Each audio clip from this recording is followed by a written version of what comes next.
नमस्कार दोस्तों, मैं आपका मित्र, आपका दोस्त लोन गुरु हरीश भारद्वाज एक बार फिर आपके सामने हाजिर हूँ एक नए टॉपिक पर बात करने के लिए, एक नए विषय पर आपसे चर्चा करने के लिए।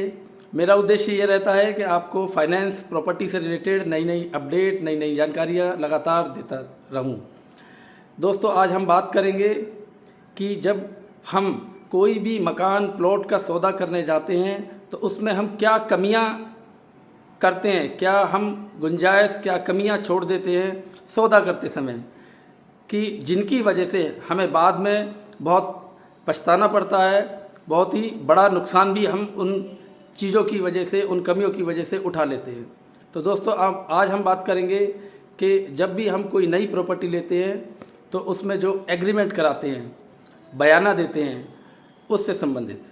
दोस्तों, आप और हम ये चीज़ जानते हैं कि पहले तो हम और आप ये समझेंगे कि टोकन मनी में और बयाने में क्या अंतर होता है।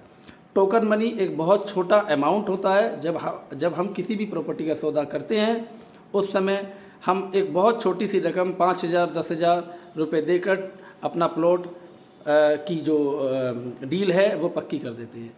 टोकन मनी में कोई भी लिखा पढ़ी नहीं होती है।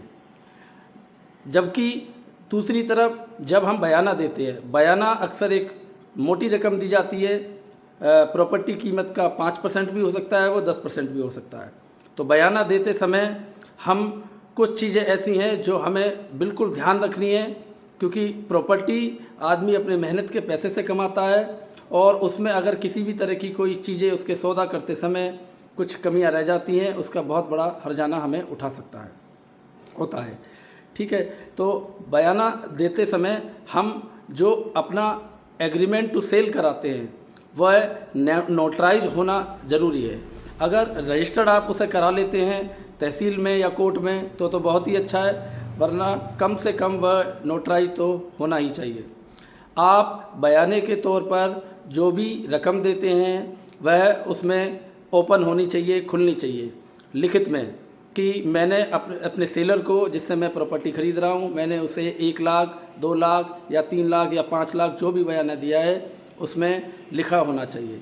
इसके साथ साथ एग्रीमेंट टू सेल में जो सौदे का समय है, आप कितने समय में रजिस्ट्री करा लेंगे, वह भी क्लियर खुला होना चाहिए। इसके अलावा कि जो प्रॉपर्टी से संबंधित कोई भी पेपर है, उस प्रॉपर्टी से संबंधित, लिंक डीड से संबंधित कोई भी पेपर है, वह हमें सेलर प्रोवाइड कराएगा। ये बात उसमें मेंशन होनी चाहिए। तो प्रॉपर्टी की लिंक से रिलेटेड यदि उसमें कोई विवाद है या कोई भी कागज़ आपको चाहिए, वो सब सेलर की जिम्मेदारी होगी प्रोवाइड कराना। ये आपको एग्रीमेंट टू सेल में मेंशन कराना है। इसके अलावा एक बहुत महत्वपूर्ण चीज़ और है कि यदि किसी कारणवश सौदा कैंसिल होता है तो आपके बयाने का क्या होगा। ये बात बहुत लोग हैं कि एग्रीमेंट को बहुत हल्के में लेते हैं और एग्रीमेंट करा लेते हैं, लेकिन एग्रीमेंट करते समय आपको ये बात बिल्कुल स्पष्ट शब्दों में क्लियर लिखवानी है कि अगर सेलर की तरफ से सौदा कैंसिल होता है तो वह मेरा पैसा जो बयाने के रूप में लिया गया था वह उसे पूरा के पूरा वापस करेगा। और सौदा यदि आपकी तरफ से कैंसिल होता है तो आप उससे भी संबंधित कोई शर्त लिखवा सकते हैं कि या तो आप खरीदने वाला व्यक्ति अगर सौदा कैंसिल करता है तो उसका जो बयाना होगा वह सेलर जब्त कर सकता है, और सेलर की तरफ से यदि कैंसिल होता है तो सेलर आपका पैसा पूर्ण रूप से वापस करेगा। तो ये छोटी छोटी चीज़ें हैं जिन्हें अगर हम ध्यान रखेंगे प्रॉपर्टी का सौदा करते समय तो हमारे लिए आसानी रहेगी। आगे अगर कोई प्रॉब्लम क्रिएट होती है तो उसे हम लीगल तरीके से फेस कर सकते हैं। तो मुझे ऐसा लगता है कि जो चीज़ें मैंने बताई हैं, प्रॉपर्टी का सौदा करते समय हमें किन किन चीज़ों का ध्यान रखना है, वह काफ़ी हद तक मैंने क्लियर कर दी है।